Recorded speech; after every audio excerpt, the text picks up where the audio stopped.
Happy Easter, everyone! Today we talk about the military saints and the conceptual problems revolving their own genesis, fundamentally from a cultural point of view.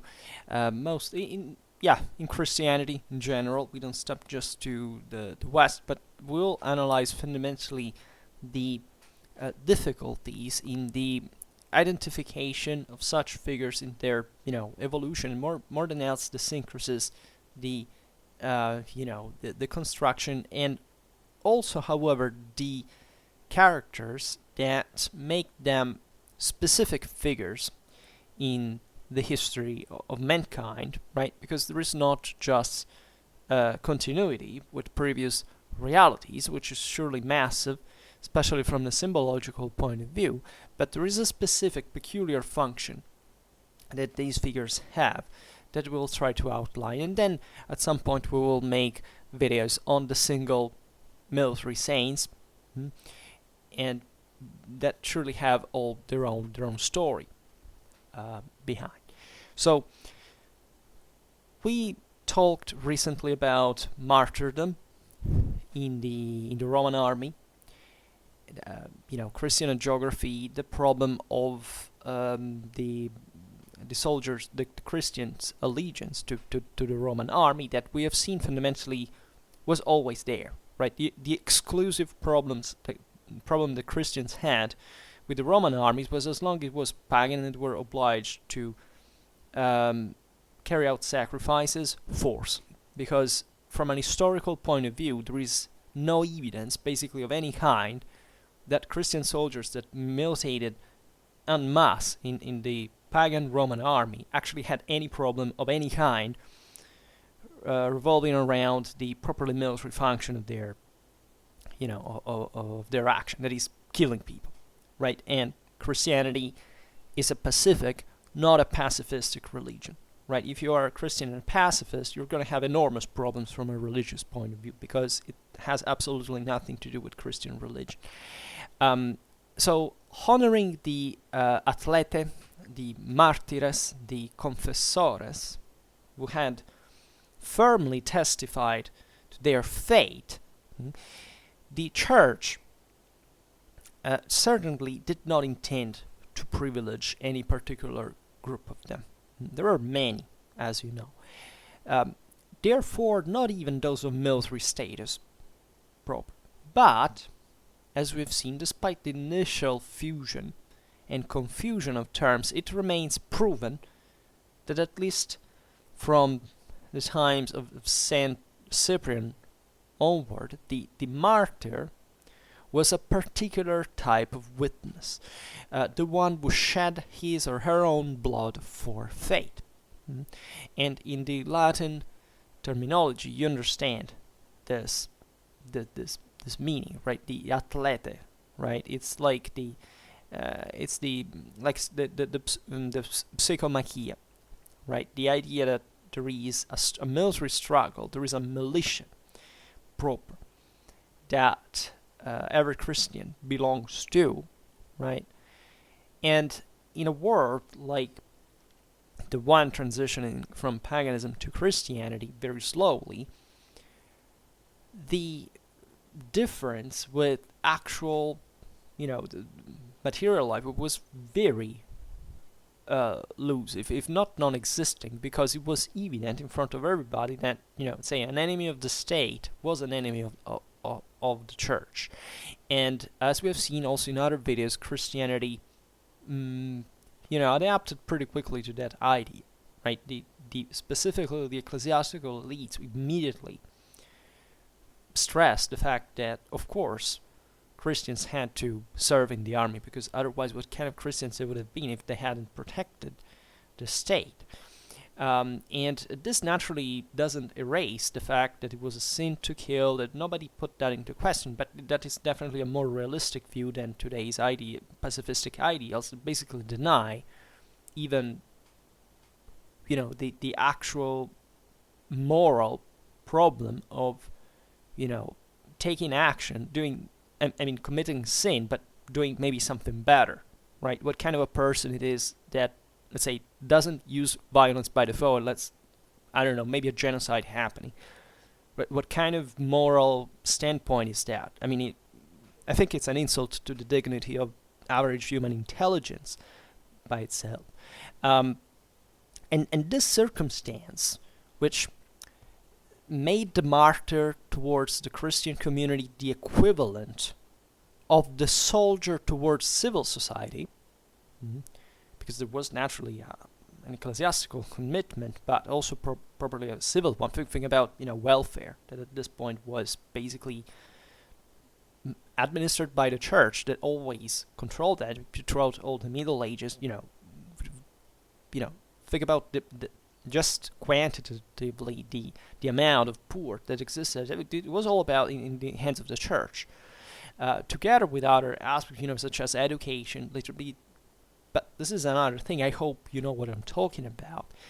Well, this circumstance was added to the objective data of the significant presence of soldiers among the victims of the Great Persecution to settle an almost immediate relationship between the military condition and the title of martyr, of witness. And it's a deep connection, because in the struggle there is a proclamation of faith. Think about Israel. That means literally resting with God, right? That is to say, the chosen people is the one that actually has more problems with God and with religion in the first place, which is absolutely normal. And the struggle that any conflict and fight presents is surely something challenging from a moral point of view, as we were saying.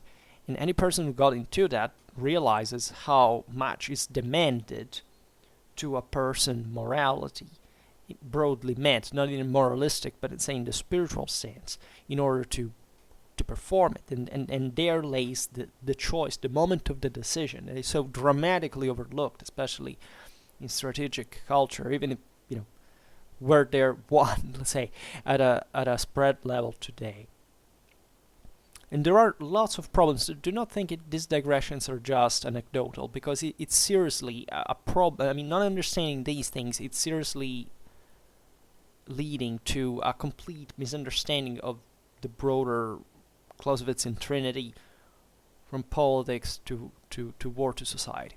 Right? Today we live in a world where we somewhat denied the value of violence for a non-better specified reason, also, in front of a reality that constantly shows how there's not really anything you can concretely do about that, and that therefore misses the opportunity to discipline violence and to use it instrumentally, because that's at the end only what it is, an instrument, not an essence, and something that has a fault in it, to a better end, right?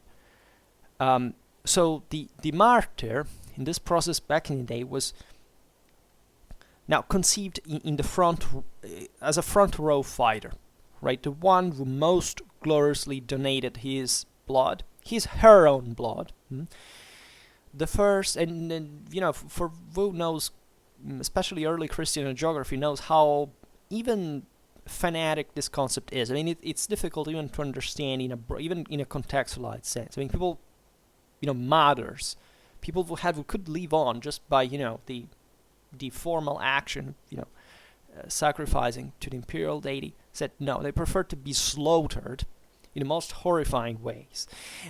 So there was a radical concept behind this that had to be declined also in a broader sense, that could fit the moral standards of the time, that already naturally had a kind of they were acquainted to these forms of radical violence, but also had definitely a good reason for doing them, and this absolutely was functional to a broader allegiance to state, to civic duty, and so on. The Roman Empire still existed, even among the Germanic peoples, had surely a broader meaning of the idea of trust, of faith, of obedience. It did exist, and it's fascinating, in fact, how it was declining among those peoples during evangelization. There were a lot of parallelisms. By the way, here I inserted certain pictures that even show evidently pictures of Mithras and or Woden, right? Why? Because the symbology, the iconography, actually is strikingly similar, right? There is some picture from Vendel, for example, where 7th century Sweden. You see there Woden riding a horse with, his birds flying over him and slaughtering a snake, right? That's a pretty good, hybrid can be done with St. Michael, right? Or St. George, especially St. Michael because of the wings and so on. And here today we don't digress on the fact that, of course, all this symbology belonged almost basically to every people around, especially Europe and the Mediterranean. The idea of the winged glory of the skies that comes to crush tectonic dark forces, it's the same literally every freaking where. There is no difference of any kind. Every single people had the same exact symbols since millennia. And everybody could recognize them at the time. We don't today, but they did, right? So you say, oh wow, there's a correspondence between, I don't know, Christian Romans and a Germanic pagan. Yeah, thanks my eyes, because they're basically the same thing. Huh? What do you think those societies were about? What do you think the core beliefs and actions were about? Right? We are the ones obsessed today by ethno-nationalistic delusions to think that those were radically different realities because of essentially racist reasons. That's just our modern mindset deep deficiency, right? That means they're radically stupid people. And not surprisingly, we own those. I mean, so many people own those views.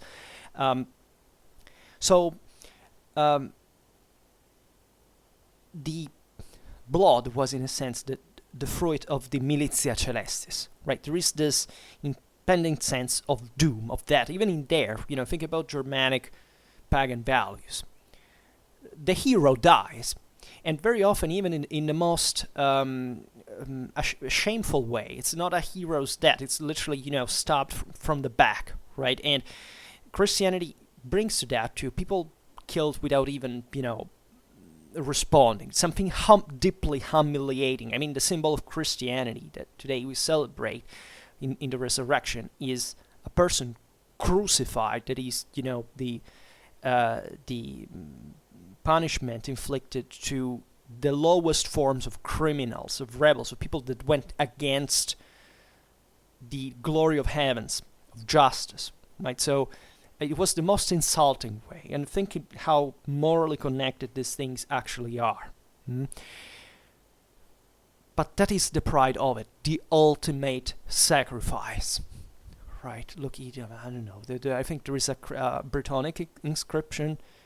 A Celtic warrior says to his chieftain, my lord, I died. I hope it was enough. That's the ultimate goal of every warrior, to die, because there is not more honorable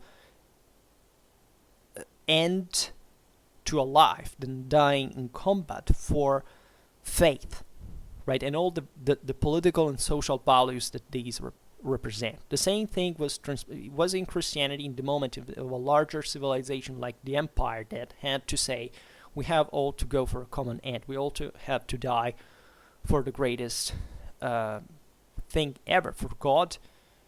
So whether you look at paganism or enotheism, monotheism, there was definitely always, that just depends on the scale of society, right? Of course, a smaller tribe would mostly have, let's say, but there was it was more attached to the local deities and so on, but there was still a kind of a universality there. There is still the God of the skies that is equal for everybody, right?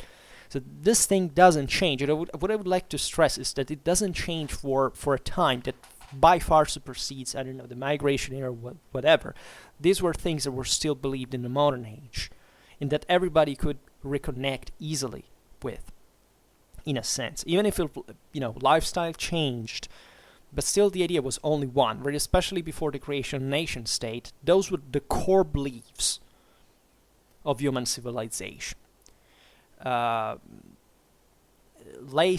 the state erased that brutally. It is substituted with something else. It definitely has to do with reason, etc. But it still can be conjugated with further if you want irrational beliefs, because faith is not reason, but it's still necessary to reason and vice versa, to take action in the first place, because we all know that what we do is rigged. But if we followed on that, we wouldn't do anything, right? But instead, we always can do something, and it's not necessarily going to be enough, but it's still something, and that something always allows us to make the difference, right? That is also, by the way, why pacifism is a deeply moral ideology, and also one of the most radically violent ones that exist out there, just as much as militarism, because it doesn't even acknowledge such, moral necessity to take action, and trying, even when you don't know what the ultimate end is going to be, because you must be motivated by something that cannot be rational fully. So the martyr here could be a miles proper, right? Even in the militia seculi, right, that reflected in the militia celestis, there was no problem being either a military man or a civilian. And by the way, that at the time, the difference between military and civil life was actually pretty blurred, right? The uniforms as such did not exist. It was the cingulum militaris that said, basically, if you had a sword, that made you a soldier. And we'll skip symbolisms of the sword here, but even you understand it in a normal society, like in a tribe, everybody was ideally free men, and for such had the duty, but especially the privilege, the honor of bearing arms and to use them for society. So the fact that we're more or less militarized societies at this point doesn't mean that these people didn't believe the same thing. Now, there is for this reason a very tempting circumstance to imagine martyrs as soldiers and to make martyrs soldiers. Conversely, a particular, a revered type of saints because of their military, status. So the remaining story of such slow mutual attraction between the figure of the martyr and that of the soldier does not pass. How could it have had, right, through the triumphal path of theological affirmations? Because, as you know, Christianity never openly said that any kind of lifestyle was more or less preferred to another. That is to say, everything is internal in Christianity, is interior, right?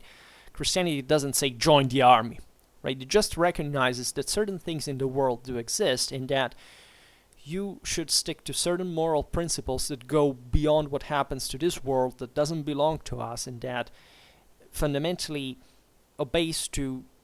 should obey to another reason that passes through mankind, through humanity, through revelation, through incarnation.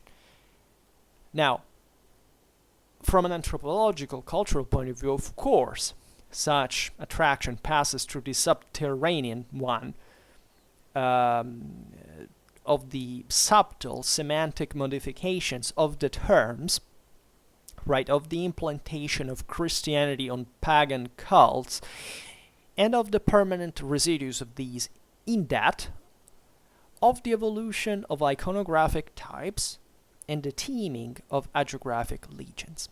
And we all know what we're talking about, because, even just artistically speaking, Christianity took from paganism so much, and it substituted on itself so much, and paganism in turn took from Christianity during the evangelization and so on. So it was a constant hybrid, right? At so many levels that it's difficult even to, and the military one, given that the world was dominated by that ideology, there was essentially a military one. There's nothing to do with that. The only moral principle to which all these people stuck to was religious and military. There was fundamentally no other thing. Christianity introduced freedom of conscience by taking out freedom of cult, right? Whereas in paganism was completely the opposite. There was freedom of cult, but there was no freedom of conscience, because contrarily wise to what was commonly believed, in a tribe you couldn't at all do whatever you wanted. You had to sacrifice to do that thing, because otherwise you were an outcast, thrown in a swamp, and if something went wrong, everybody would take you out, because you were the one that didn't sacrifice and that doomed the whole freaking community. So be very careful when you think that, I don't know, that Christianity or paganism have anything to do with actual freedom. I mean, let's be honest, Christian societies were much freer than pagan ones. And this is something many people don't like to hear, because they want to make of, especially, not much of paganism, but simply of certain realities for ethno-nationalistic reasons, some kind of heroes. And that's just a declaration of not having ever read anything about the history of those, I mean, ethnology, or, you know, even just banal, you can get it from linguistic history or law, of religion, zero, because that's what modern people actually do. Inventing history and then projecting them on the past. But anyhow, that's a difficult history to write, right? In any case, we're not going to do it now, at least. You know, hopefully we will look at it at some point. But it's enough in this regard before pointing out some concrete cases of military saint, as we will do in other videos, and the related events of their fortune in the early medieval West, because that's mostly what we learn about, to clear the field of two possible misunderstandings. And these are very important. First of all, with some exceptions, we use, and given our purposes, it is obvious, the term military saints or warrior saints in the narrowest sense, right? The perspective of an illustrious scholar of the cult of saints, that is Lucius, who understood as military saints all the patrons, let's say, that is, all those whose main function was to protect a city or a country, must be rejected, both for its risky, all-encompassing, both because of vision, both because basing himself on the prophylactic and apotropaic power of the saint once assumed into heaven, the scholar neglected the military function that the saint performed in life, through which he sanctified himself, right? That is just a very flattening view. That is, you know, Lucius neglected exactly what allowed the saint to propose himself as a specific model of a Christian soldier.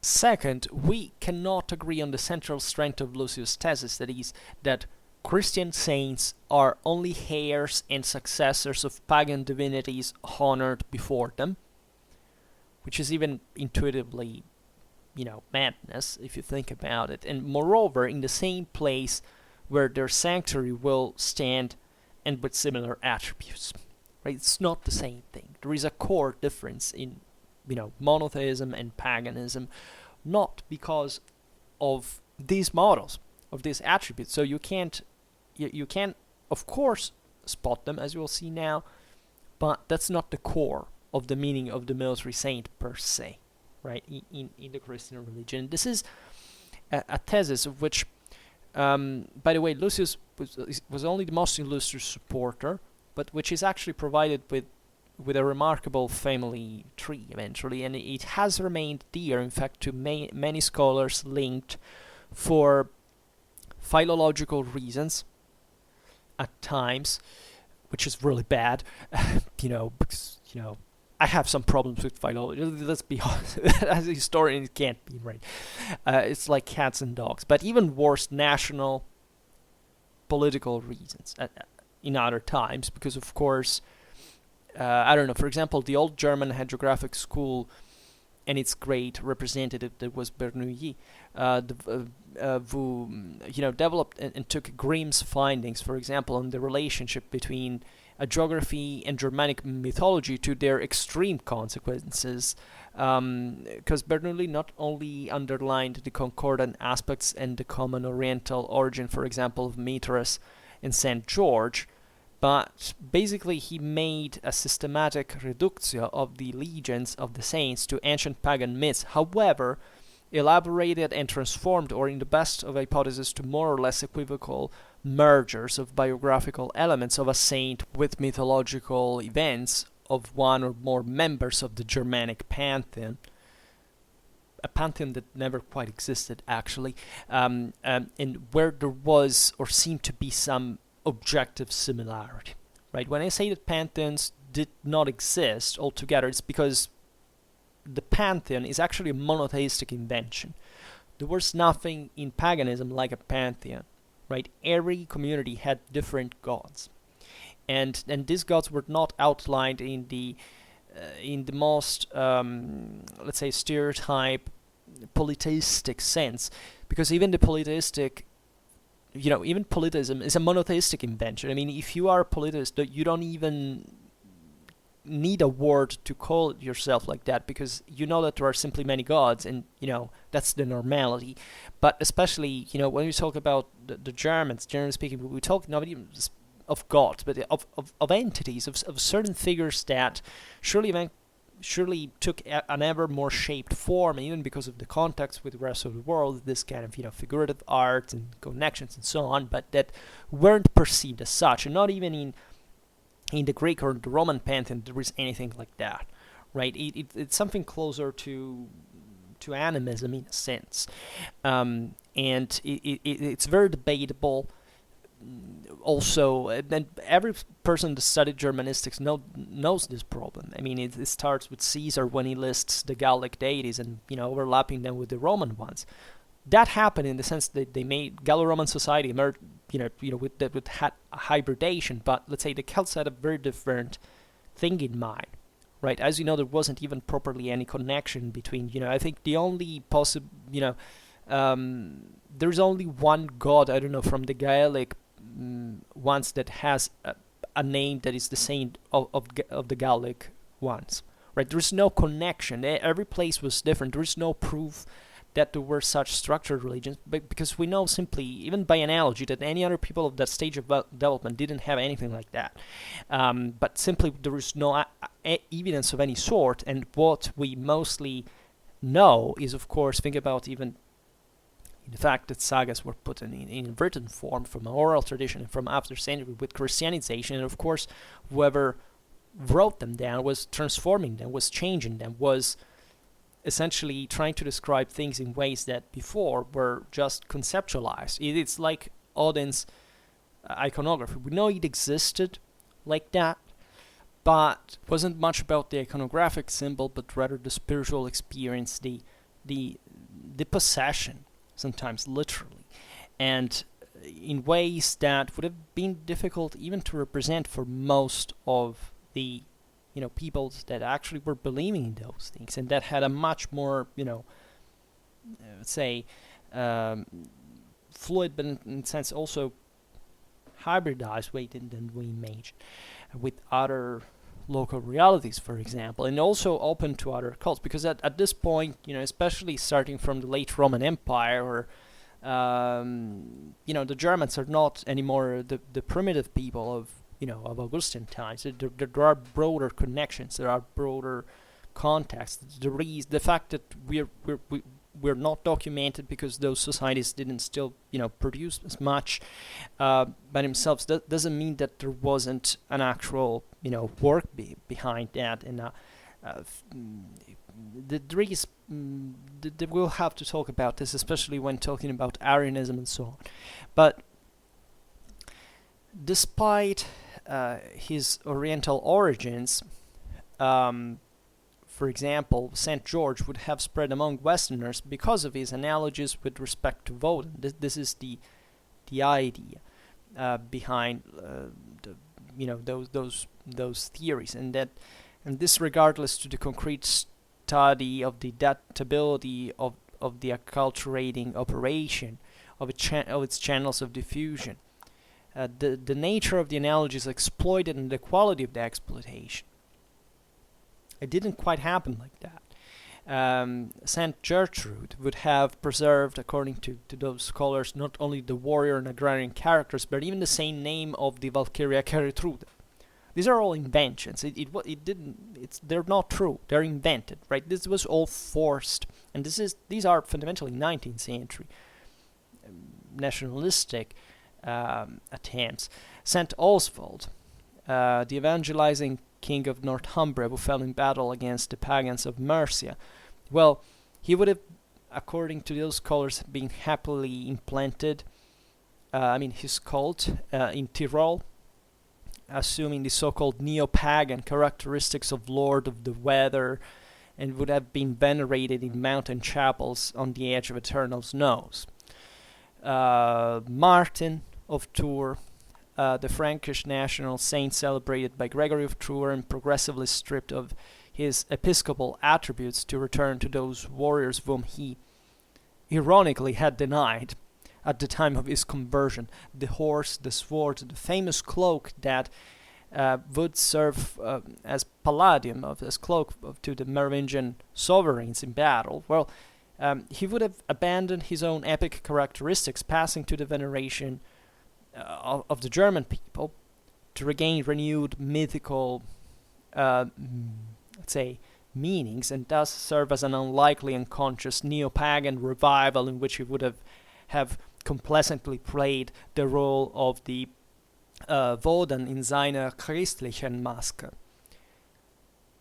So these are the problems, if anything, that you should have even with something called neo-paganism, because it's complete bullshit. I mean, from a historical point of view, these are subcultures that emerged just at the time where, let's say, mistakes of pseudo, let's say, learned people that were trying to build the myth of nation and so on. Today, it's just, they're spreading among the disadvantaged, the people that do not basically have any individual accomplishment at the point of needing to feel close to something so, primitive and underdeveloped, like kind of ethno-nationalistic tribal, delusions of, beliefs that they have, that they pretend to be somewhat, the consequence of the collectors of that have not even opened a book of history of religions and do not even understand what the hell that means,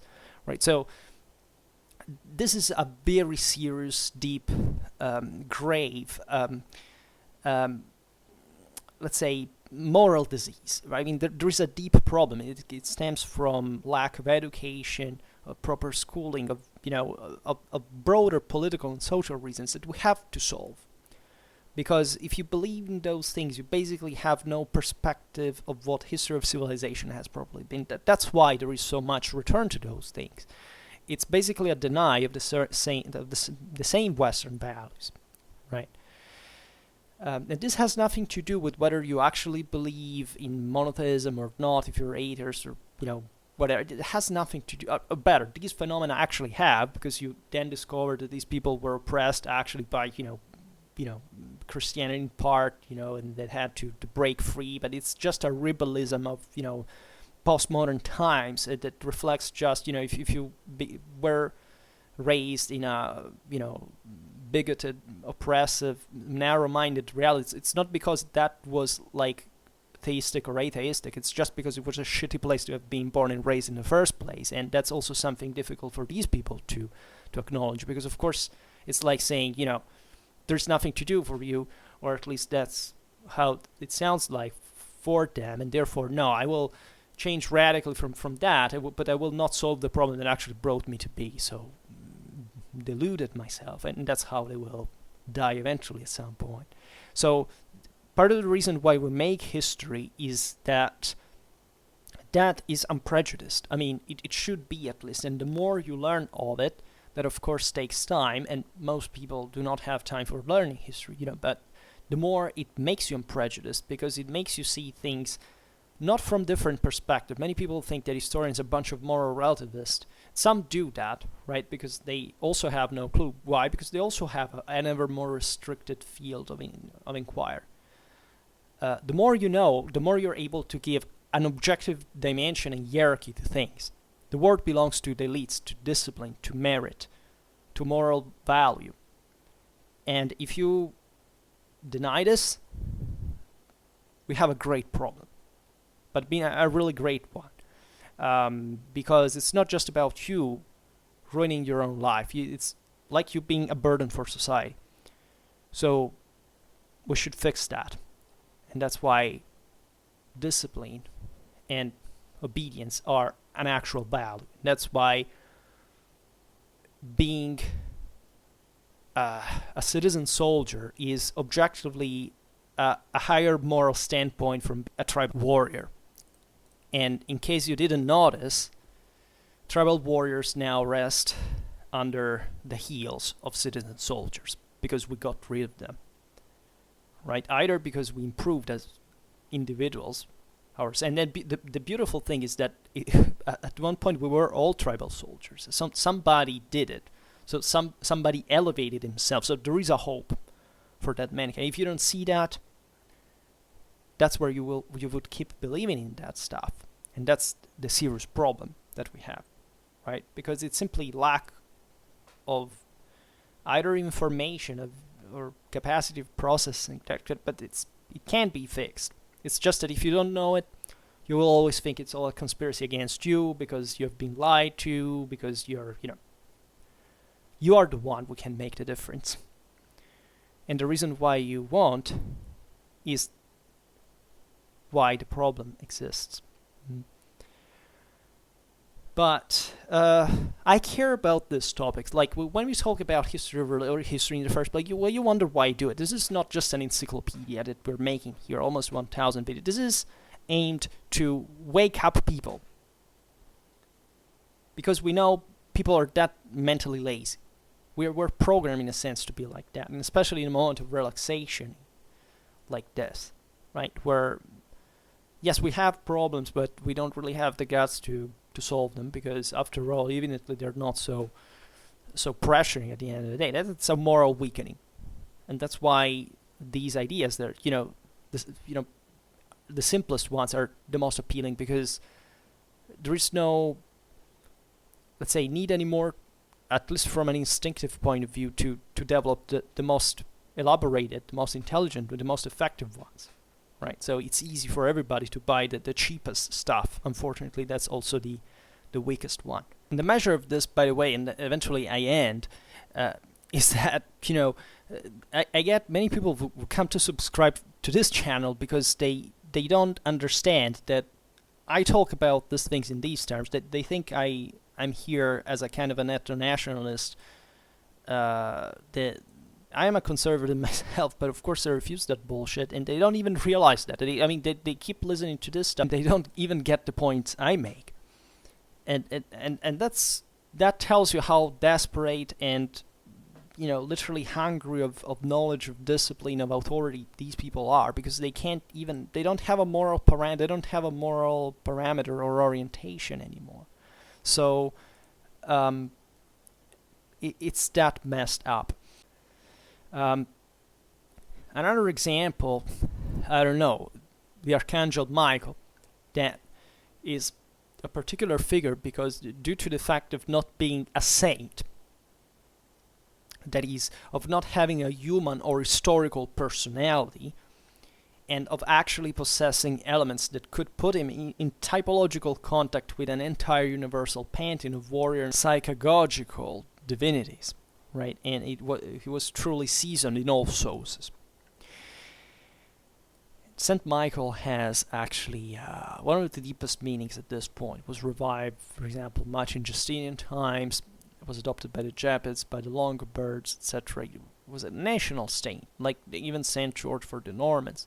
Now, there is no doubt that such themes must be rejected, as we've seen, when they want to stress so much the connection aspect. There was a simple superimposition with, I don't know, St. Michael involved. The moment in which that happened already shows, simply because it's documented in a certain way from writing, for example, that those societies had already changed. That is also sometimes difficult to explain, or at least to make it understood, is that this society has changed over time. There was a change over time. These were not fixed cultural moments that remained that, and there was this deep core value that remained untouched. Everything was adapting to the new political and social necessities, right? And what is fascinating about those theories is they're often accompanied by an impressive set of erudition, right? And by the way, there is also the opposite too, because it's obvious that in the voices that have opposed such theses, especially on the Catholic side, the theological reasons were no less strong than the historical ones.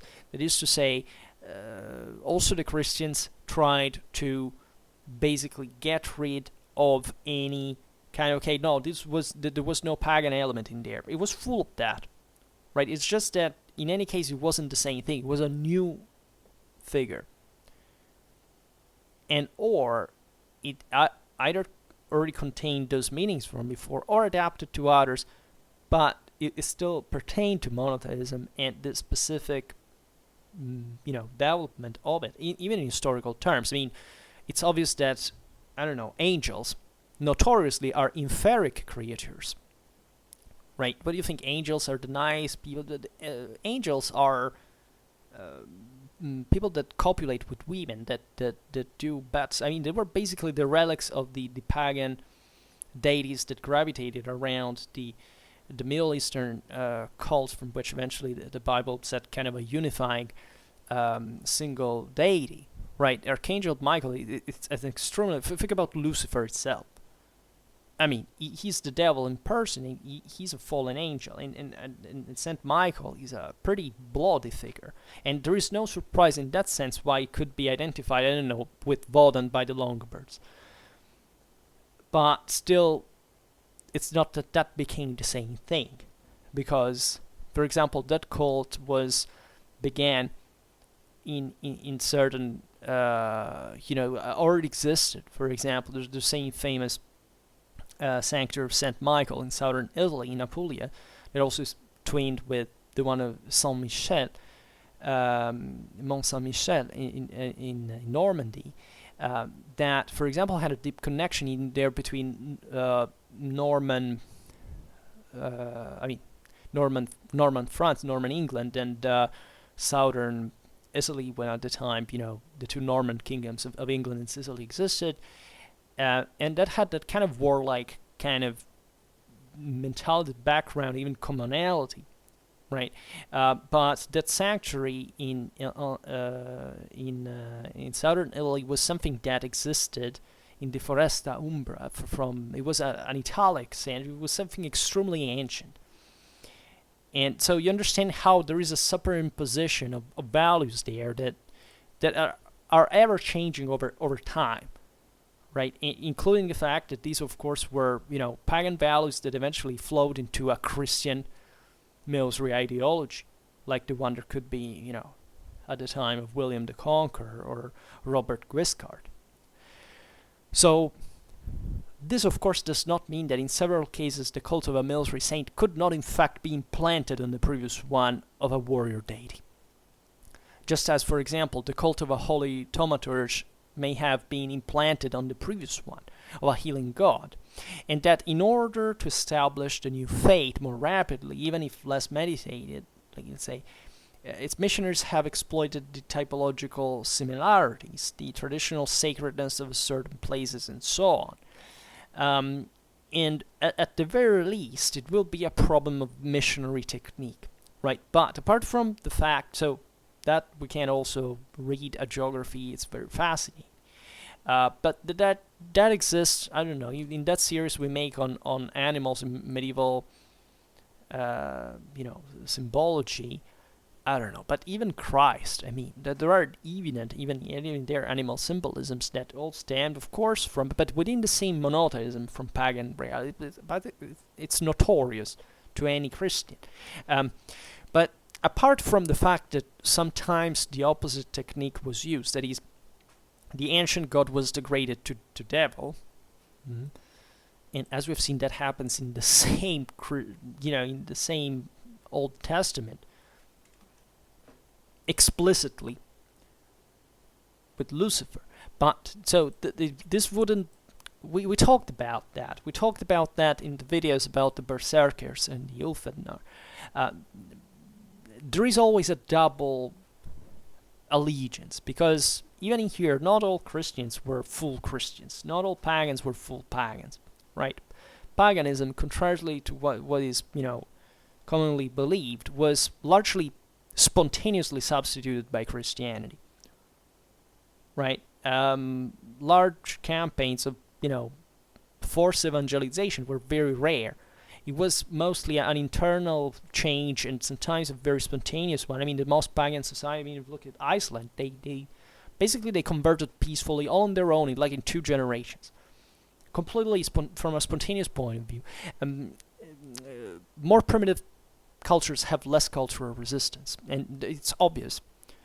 It's easier, and paganism in itself is by default opened to any kind of cult. So it was much more problematic for Christians to have something within them that was pagan than from pagans to have Christianity within them. It happened all the time.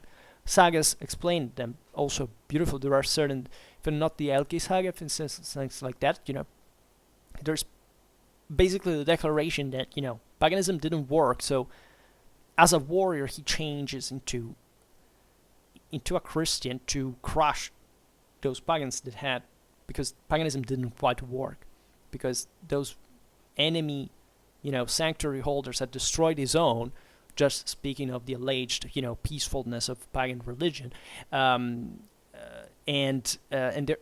he had realized that Holy's, devotion hadn't worked for that, and naturally he manages to win. But it's really plenty of this stuff, and for not talking about all the let's say substitution to other, I don't know, think about among the Saxons, they had to make and understand in a society that was based exclusively on radical violence, a peaceful message like the Christian one. They exalted them, making them thinking that Christ was a chieftain and the apostles his retinue, and they emphasized the bloody parts. The Carolingians were notoriously obsessed with the Old Testament. Let's be honest, the Carolingians were basically more Jewish in kind of cultural, background than Christianity, because they were literally obsessed with the Lord, our commander of armies, and the Saxons were excited with St. Peter's cutting the year of the guard, and when it comes to to the Gethsemane, then it was represented so broadly, of course. But even the Franks, we know still by the 7th century that they were Christians but made human sacrifices. We talk of hematophilia for the Merovingians, who were obsessed with the passion, with blood, because of course it reflected their tribal background, their lust for the only possible value that those peoples knew. Paganism, basically the exclusive moral standard was that the strongest has to rule.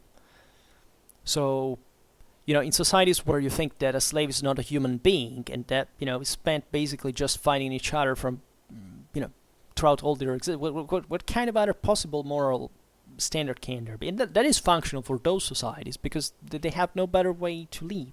They don't have enough, things improve slowly. And as slowly as we can, in fact, see this change, this transition in the values, in the iconography. We don't have to think that. I wouldn't be surprised if, I don't know, in 16th century Germany there was still some pagan out there, because what was even the need of change? The church cared only about converting the elites, because as long as the commoners lost power, would the hell even cared about them being Christians and pagans? This is very well witnessed at many levels. The Franks are possibly the best example of it. But let's say that, of course, the passage of a cult from the pagan to the Christian area will be examined case by case, bearing in mind that the similarities that made it possible, but also the necessary difference that emerged, and above all, by establishing places, times, and circumstances from time to time, because every history is different, right? Every culture is different, because every pagan cult was different. Every community had a different belief, and that's why they also happily clashed against one another. It was not such thing like, a peaceful shared religion. Paganism was not about that. It was just about negotiating with forces that influenced the world and hoping to use them to live their life, mostly to go at war against each other. There was no homogenizing factor, because simply there was no political unity, cohesion. It was all fragmented in tribes, so it couldn't be different. The religion just reflects the local reality.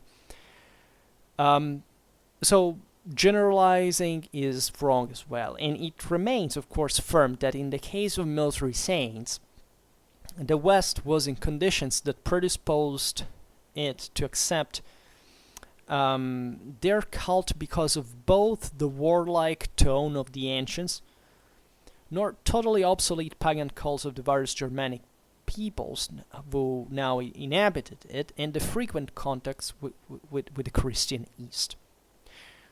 So the West was a great area of frontier for a long time, especially during the migration era. And contacts, in this sense, however, always remained close and precisely between Constantinople and the Germanic populations.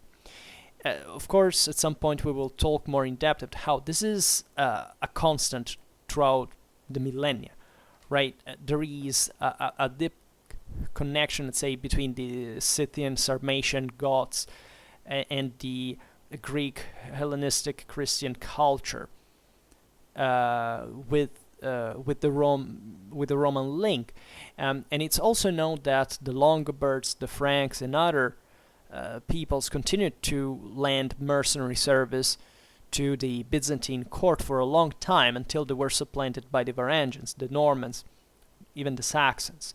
And starting from the observation that saints such as Michael and George were particularly venerated by the Longobards and the Normans, right? So that there was evidently a continuity from even those those same areas that remain in contact, not just because they all had something in common with Constantinople, but because they remain in contact with each other, right? What I can't stand, honestly, about modern culture, about the fact that we are so obsessed, for example, with just the Viking dimension, is that we are completely ignoring basically the single most important thing that was happening at the time, aside from the Byzantine Empire and the Caliphate of Cordoba, just to remain in Europe. That is Central Europe. The Latin Germanic Christianity was literally the biggest chunk, that the most, just speaking of properly this other properly Latin Germanic reality, the most advanced, the thing it was putting most resources, energies in motion, that we have completely ignored, right? It's all about the Viking era. It even gave a name historiographically speaking. There is no such thing for a Viking era for Central Europeans or for Southern Europeans. It doesn't work like that. We have to understand that there was a continuous connection with all these places, and that, of course, the major things were going on mostly. The southern, you went, right? That there is nothing dramatically exceptional about, even something as great as the Vikings did compared to what was happening in the rest of the continent. But for some reason, we are attracted. It's not our fault, right? Humans are instinctively attracted by the warrior because it's in our genes, right? It takes reason to make an understand that fails, that the warrior is crushed by the soldier, that civilization goes in the opposite direction. There's no actual moral value. That the warrior fights for his own charisma, for his own prestige. It doesn't give a shit about the rest of the world. And incidentally, societies that he lives in are so simple that they can't get along with that until somebody understands that it's not such a great way of living and try to centralize and to do something more.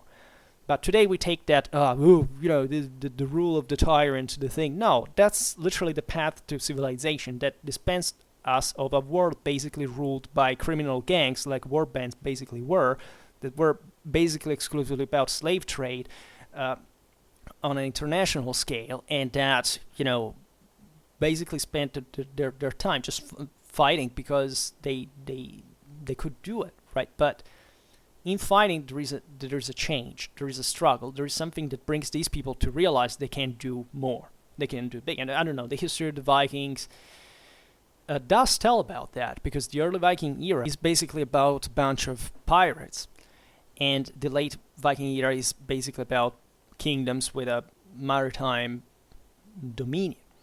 And you see this civilization happening there, and that went in parallel, surprise, surprise, with more centralization, Christianization that passed through that, because, even just creating a diocese or having a center of power is necessary for greater societies to work more effectively, right? And you can't say that that's a negative thing. That's exactly how those places actually arose, even faster than other more advanced areas of Europe at the time, right? And even allowed Northern Europe to be a civilization today. And this is a deep conceptualization. I mean, and I don't see it in popular culture paraded at all, because it seems that anything that is like the empires, the Nazis of either the ancient or the medieval world, and the pure free rebels are the cool guys. No, the pure free rebels in history were literally just a bunch of criminals throughout all history, and there is no other way to put it. I'm sorry. I mean, from any moral standpoint, you want to look at that, confronting with empires. Consistently, people were living better in empires than in those wars out there. And that's the same reason why those people live like pirates or mercenaries in the first place, because they didn't have much of a better thing to do. So we should never stop to look at a dynamic that has to do definitely with waves of northerners investing southern areas, and that basically something going on since prehistory in Europe, and that formed, and I'm sure it actually is a very underrated factor in the development of Western civilization. And we should look more, but way more, at continental Europe especially, studying the history of the Franks, of the Longobards, of the Anglo-Saxons. Okay, yeah, even in the Anglo-Saxons being in that regard something different, actually, just from Scandinavia at that point, even if they came from there, but still installed in a different reality. And looking, for example, at the connections of all these areas, even with, Western Germany was already colonized by the Franks. Think about Alemannia, think about, Burgundy, but even if it wasn't kind of a concrete center anymore, that even the Visigoths in Spain, and the Slavs, and and observing how these peoples actually shared an incredible, throughout all the so-called Dark Ages, which I hate to call them like that, but just for not saying the migration era that was in part, at least in some parts of these areas, largely over. The common values, the common symbols, right? Look at the Slavs. What was the symbol of every Slavic people before every? An eagle. An eagle. As a universal symbol of power shared by all. It's the same reason why the Romans had one. It's the same reason why you can find it easily, even in, think about the winged helmets of the Celts. Look at even among the Germans. There is a whole chunk here of our own reality. Even just in terms of sheer amount of population lives today in these areas that fundamentally derives its culture from these things that we have completely forgotten. We have bought into this obsession of being all separated and divided with this monolithical nationalistic identities that do not give anything to anybody, when everything was blended at the time.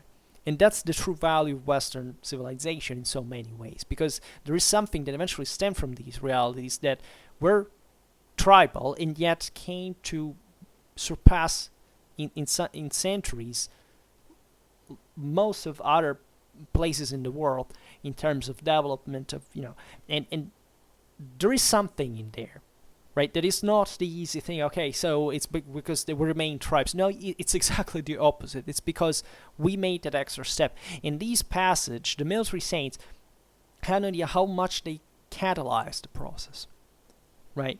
And we are. I realize kids are obsessed today. I remember this summer I made a video on the Varangians, of course, stating all this stuff. It was immediately the kid said, my Varangians were my ancestors. We're cool, right? They thought, what? First of all, who the fuck cares what who your ancestors were? Secondly, what does, who cares about you because of that? Second and third, like, what does has to do with anything? And do you realize that, the Varangians were mercenaries of the Byzantines, like basically every single people that existed in the range of 1,000 kilometers at any time en masse, right? Why do we have these problems in the 21st century? I mean, they're like a disease. I compare them to a disease. I compare them to something very serious that is the same reason why lots of things are going downhill in these times. And there is nothing to joke about. But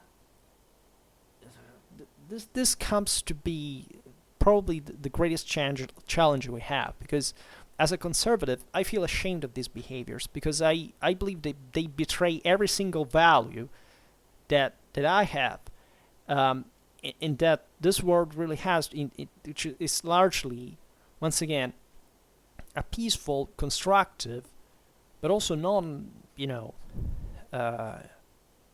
tolerating one. That is to say, if you do something wrong, you pay for it. And that is a value of discipline. Learning how to obey to authority, accepting that there is somebody that has done something better than you, and being humble and learning before opening your mouth. This is these ideas are simple as they are completely neglected. Where do you have a civilization if you don't even understand the value of discipline? It's hard to find an answer, because there is not. You can never find.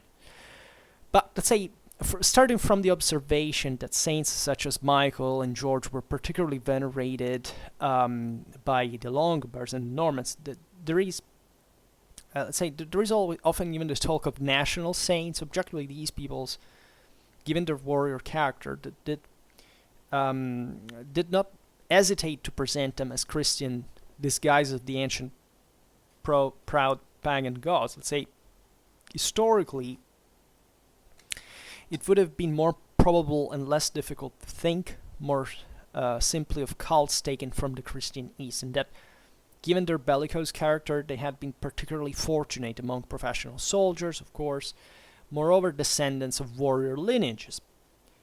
And moreover, as we have already seen and will see, keep seeing in other videos, the Roman Christian culture did not need to borrow from the Germans, let's say, a positive of even sacred vision of war. That's the mistake we commonly believe. Those are warriors, so those were the only ones who cared about war. This is culturalistic, modernistic bullshit. Empires, by definition, what are they about? They're about systematic conquest in a more organized, efficient, effective way, and that's the reason why they existed as such in the first place. The triumphal and statalized Christianity of the Constantinian Empire, especially after its center was definitively moved to the Bosphorus, granted ample space and important public tutelary functions to the saints. And to military ones in particular, protectors and metaphysical guides of that imperial army, which, like all things concerning the person of the sovereign, but was by definition sacred. There is a lot of racism still going on. I mean, the idea that, the more warlike people supplanted the weakest ones of the Mediterranean, it didn't actually happen like that. At best, there was a hybridation, and that's why we talk, for example, about Romano-Germanic societies. And even if these peoples might have been, in a sense, more military punching at a local level, that because there was the shortcoming of a larger empire that failed to even deploy and actually allowed these guys to settle, and guys that at a point obviously had no other way, if anything, for demographic reasons to control these lands, but by blending with the local elites that were largely literate and you know juridically skilled, knowing how to administrate, ruling from cities and so on. And that's why there were freaking kingdoms in the first place that in the Germanic world had never existed, because they didn't know what that was. It was actually contrary to their own ethics. So everything was blended in this regard, and the universal values based on religious military ethics remained like that, and were even implemented further in that regard. Because if in the Germanic world all that matters at the end of the day is mostly what the clan leader does, and even the individual warrior is, of course, when you start ruling on a society that becomes ever more stratified and verticized, you have to develop an ideology that goes against that. It goes mostly against the idea of a monarch that controls professional body. Look what the Merovingians did. I mean, those were that were the most powerful of these dynasties, and they basically flipped completely the paradigm. They created a freaking sacred dynasty. Think that for an average Germanic freeman would have been, what the hell is that, right? It's the whole tribal system was basically a check and balance system of not making the most somebody rising as the most powerful guy, right? And that's why they remained like that as tribe as long as they were, and that's why they migrated in gold. They had the possibility of doing something else. That's why the Vikings, when it started becoming richer, they began to build kingdoms, and therefore kind of said to the old Scandinavian laws, screw you, because we are in charge now, right? And because there was a dramatic wealth imbalance that simply brought all those riches from overseas and completely unhinging the social balances of those realities, right? And what were they doing? They were, of course, copying Frankish models in everything, in monarchy, in leadership, in military systems, in Christianity. And that's how all Scandinavia, all by itself, because nobody invaded it, transformed along those patterns gradually by the 12th and 13th century, basically reaching comparable levels to the ones of the continent. But the military symbology is most obvious in everything. Like if you think any medieval army of any kind was exclusively based with, displaying religious symbols all over. It's like when people are obsessed by the Crusades and they think that those were wars of religion. We don't understand exactly for which reason specifically. I mean, every war has multiple reasons why that has to be specifically religious. Just because the Pope sent that. Yeah, I mean, you spotted the point there, that there was something different in that regard, but it has not to do with religion per se, because I can think of any army from ancient or medieval times that didn't fight in the name of their own gods. Like literally, there is no army that has ever fought unless they were with the green light given by God through sacrifices, through symbols. They were exclusively on this. What do you think people fought like? The Byzantines were absolutely allergic to any concept of crusade because they couldn't conceive how a bishop could tell monarchs what to do for political, institutional reasons fundamentally. But of course, they fought all the time in the name of God. And that tells you how basically crusade, if you have to define it as a war of religion per se, if the others weren't about religion, is just a pretty stupid definition. That normally, liberals used to say, look at, those are freaking religious nuts, and conservatives says, no, that was our thing because we did it in the name of God. Everybody did it in the name of God. The Muslims did it in the name of God, the Jews did it in the name of God, the pagans did it in the name of their gods. Everybody was doing that. And still today we do it in the name of what we have substituted to gods, by the way. So it's a normal human pattern. And why does something has to be just okay, well, this is starting to get too much, like too many side-offs, and I understand it's frustrating, but this is just an introduction to the concept of military sainthood that is very complicated. Today we're not even properly addressing it per se, but just stressing the fact that, think about Byzantine emperors using the Mandilion. That is the true icon of Christ as a banner of war.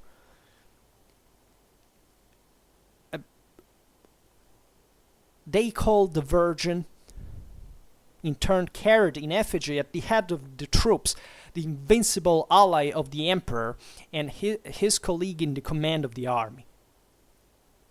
We have seen it even in the videos about, the Maria Hilf, Mary Help of Christians, about, the siege of Vienna, the wars, crusades in the 17th, in the 18th century. The crusades didn't stop with the Middle Ages. They were happening at the same time of Descartes. We have to be consistent about these things, because you see, if you've never heard this concept, there is something seriously wrong in our educational system. But I mean a very deep one. Because everybody realizes, even intuitively, that how they teach us history in school is weird, right? Because it lacks logical connections. Because we always have more questions. We always wonder why. Because it's obviously asphytic. It's unsatisfactory, right? I hope to fill some gaps here and there, just because I happen to have been a historian. But I can also do a very few in this regard. But these are core concepts that you cannot erase, because it doesn't matter how much you want to turn your head, they're always staying there. And guess what? Reality doesn't care anything about you. Why should reality care about you? I mean, easily. So the great warrior saints, let's say, whom art traditionally depicted in military dress, even if they were martyrs that had abandoned the military life, were ready to intervene in the medieval mindset in the fray, like so many Homeric gods. This is what we have to sculpt into our minds, that we are not closer to medievals than medievals were to Homeric times. In a medieval battle, you would fight under the banner of Virgin Mary. You would have saints on your shields, while quarrels were flying like crazy, like a hail. And you would call those saints in battle. Right here, there is not even clearly outlined the concept that praying is not actually supposed to save you from anything. Right? Jean de Joinville wrote explicitly by the 13th century, and they were talking about the high nobility of France, of the most Catholic France, the pinnacle of medieval civilization in that century, and of military elite, that, what's the point of praying if God doesn't make you win battle in that way? I mean, that's the mentality. That's a completely pagan, contractual mentality. There is nothing there that makes you understand the deep philosophical, theological, and pretty accurate in scientific terms, religious realization of the existence of mankind, the condition of mankind in this earth. These people lived by this, and the reason why they did, it's not because they were dumb. Actually, they were more capable than us in many ways. It's because their world functioned like that, and if you refuse to acknowledge that, it's because you don't know how it was. And of course we can't fully know how it was, but historically speaking, we know an enormous deal more than what the average person thinks that world was like. That make us understand all the freaking time, in non-moralistic terms, that what these people did, even in terms of the most unspeakable violence, was not normal in the sense that those were freaking brutes just for the sake of it, as some modern people believe, but because concretely they were doing something that served pragmatically their purpose. And this is something that, for example, nobody teaches us in school, which is not to justify, but just to motivate what they were doing at the time, right? It's like the massacre at Jerusalem in 1099.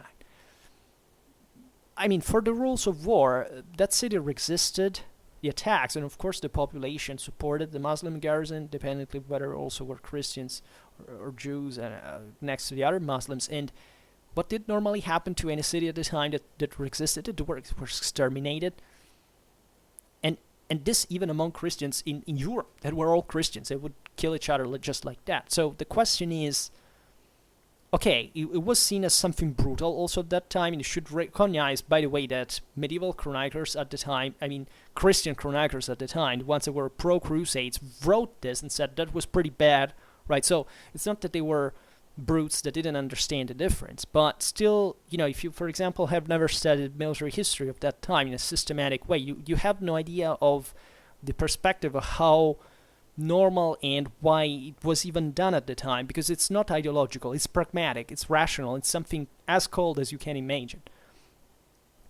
It's not because they were religious nuts, right? Maybe they were concretely, and surely they butchered also for that, but being religious nut at the time was, first of all, normal, and secondly, it had even a positive purpose among these, aside from this stuff, that most modern people fail to see, because once again, they're not acquainted enough with historical reality. They just like the fairy tale where there is the good guy and the evil guy, and that they're content with that and blaming each other. And this is disgusting.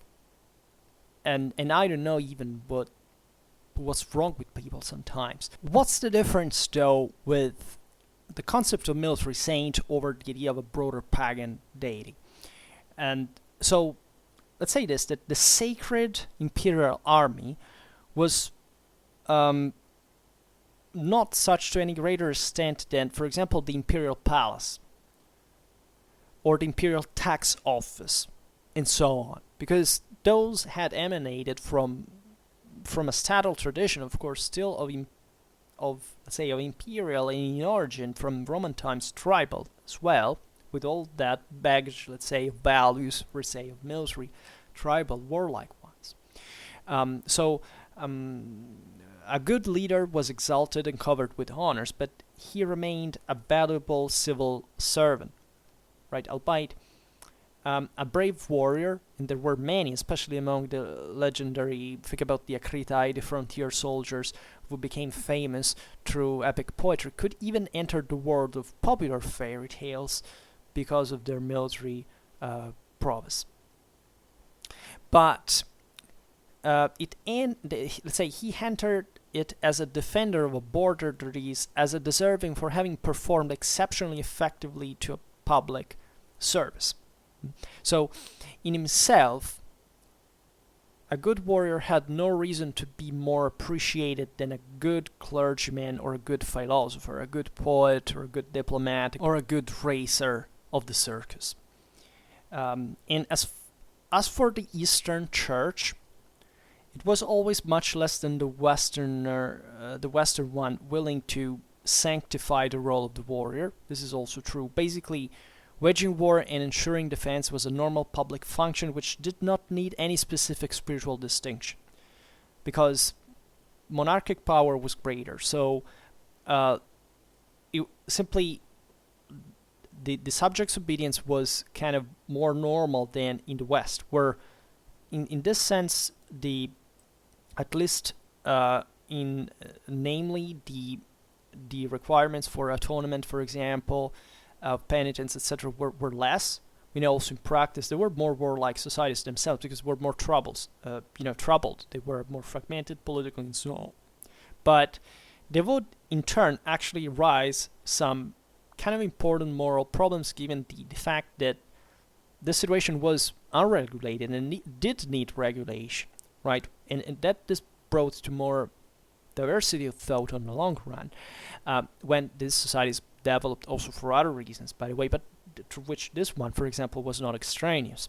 But it's obvious, however, that the social-political evolution of the West led to different consequences where, for example, between the Romano-barbarian monarchies and feudal society, carrying arms passed from a sign of freedom to a sign of nobility, and being a warrior became inseparable from possessing goods and belonging to a political, ruling, and juridically privileged class at some point. So in short, it became the basis of the ascending ladder of human values. And this should be very carefully remembered, because it lived on in European aristocracies up to between 1789 to 1918. And it's pretty damn close to us, and still much of our Western values are deeply imbued with this sense of chivalry, of individual bravery, courage, strength, that are still prized in ways that are less, let's say, let's say, decorative than in other realities, in a sense. Especially contrasting with what the kind of delay and delayistic and kind of neutralistic almost view of the West as we think it is, and this does originate to schizophrenic attitudes. That's a bit why I don't know, you can't erase you ever hear it gets political really, but it's like when the hysteria that exists in some countries today, and almost a phobia for the past history, like specific examples of saying, okay, just because there was a dictatorship in your past means, okay, I don't like history. What? Like, I shouldn't be learning that. Many young people are getting like that. That's the best, and let's say that's the best way, and I suspect that's also a continuity because of those dictatorships, because they haven't been erased, to turn these people into other potential,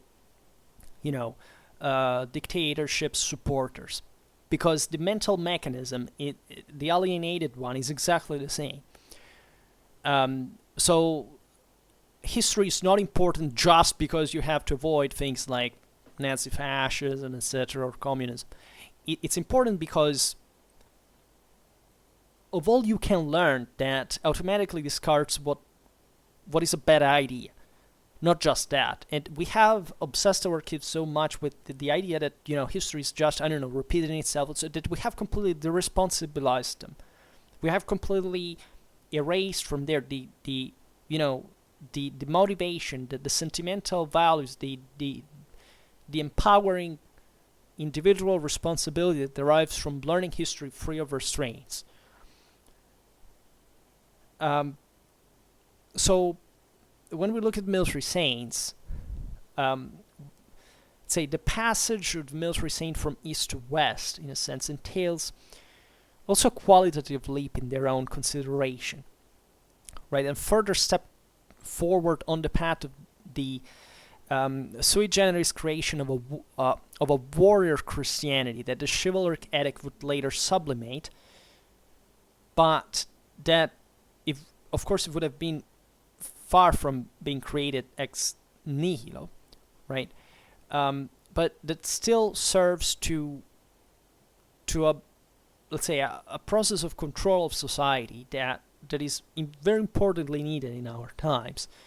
That is to say, we need an example of somebody who fights, right? The idea of today we revive the idea of the warrior. We would need the idea of a fighter, not of a warrior. We need the idea of somebody who is able to separate, to distinguish the difference between, in fact, a military saint and a pagan warrior, in the capacity of the first to fight for a purpose that is collectively useful, that is not based on prestige, on individualistic instances, and on indiscipline, on, let's say, negative freedom that is absolute freedom, right?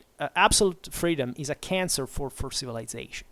We need liberty. We don't need absolute freedom. Absolute freedom means that you can't go out there with an axe and killing the first person you meet and saying, I don't need no authority. We built civilization exactly because we got rid, sometimes even physically, unfortunately, of people like those. And we keep doing it to maintain a society. If you lose moral parameters in this regard, you're doing nothing but coming back to primitivism, to tribalism, to unregulated, nightmarish societies that we studied extensively as extremely brutal, abusive, traumatic, unjust realities. I mean, we know how these realities were even up to very recent times, aside from certain areas in the world where certain things kind of largely exist. But even if you look at, a normal 17th century traditional family in Europe, it was something nightmarish. It was something unspeakable. We're talking about rape, incest, moral, material misery. It was something horrifying, to say the least. Even more than illiteracy and, but even just the most obvious, well, okay, they didn't have way to cure their diseases and so on, but let's say that work sucked. And here, figures like military saints were essentially guardians of an order in a world like, I don't know, what we call as the Dark Ages, improperly, but that surely did bring some instability and problems, very serious ones, that there was no state to compensate for. So you did need somebody that was not just the local mobster that, exacted tributes like hash money, because at the end of the day, that's how all the world was like before the creation of modern state. But somebody that would take a step towards the idea of justice, right? And the Middle Ages, of which the Middle Ages is deeply imbued with, because it was everybody's concern. The ruler is to be violent in potential, according to medieval law, because it has to enforce the law. Or better, it has to basically protect the customs of the people.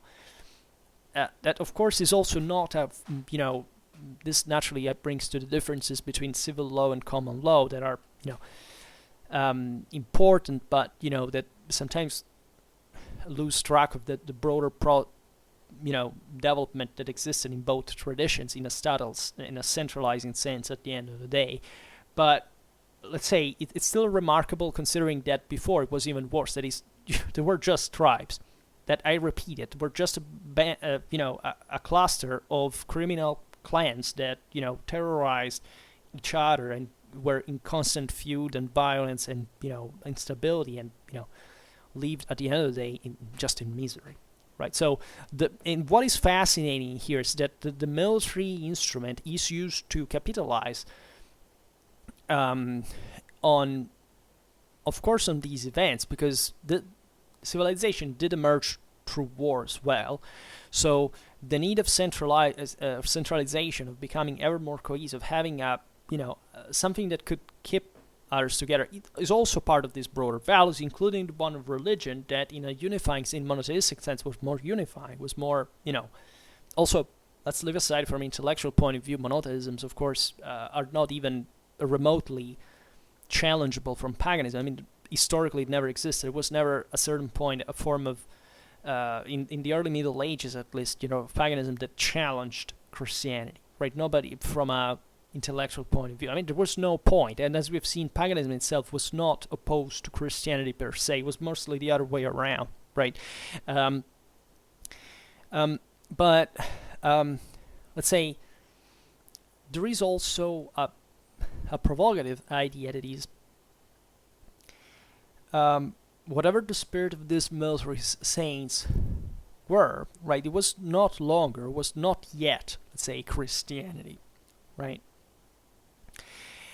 But as well as the fact that the Georges and the Michaels instead were not, let's say, coming from the pagan, misty, immeasurable north, but rather from the cradle of the world, from the east, right? So something that was a new value for those cultures that were just beginning to learn about.